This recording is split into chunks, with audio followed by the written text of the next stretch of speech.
கர்நாடக மாநிலத்தில் பெய்து வரும் தொடர் மழை காரணமாக தான் தென்பெண்ணை ஆற்றில் நீர்வரத்து அதிகரித்துள்ளது. வரக்கூடிய நீரில் குயில் குயிலாக ரசாயன நுரைகள் ஆற்றில் வெளியேறி செல்கிறது.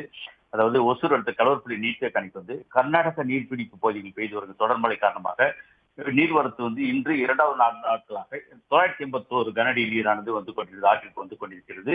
வரக்கூடிய நீர் தண்ணீர் முழுவதுமாக ஆற்றில் அப்படியே வெளியேற்றப்படுகிறது. நேற்று தென்பெண்ணை ஆற்றில் நுரை அதிகப்படியாக காட்சி அளித்தது. இதனால் துர்நாற்றம் வீசி அதிகப்படியான நுரை அங்கி புங்கி செல்கிறது.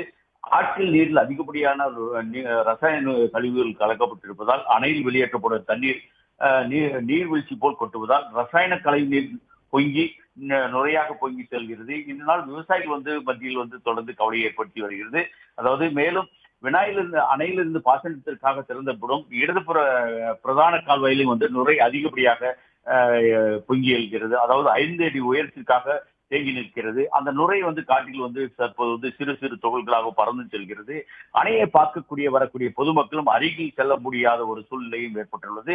இதற்கு நிரந்தர தீர்வு எப்போதுதான் கிடைக்கும் என்ற விவசாயிகள் ஏக்கத்திலே உள்ளனர். தகவல்களை வழங்கியமைக்கு நன்றி கார்முகில்.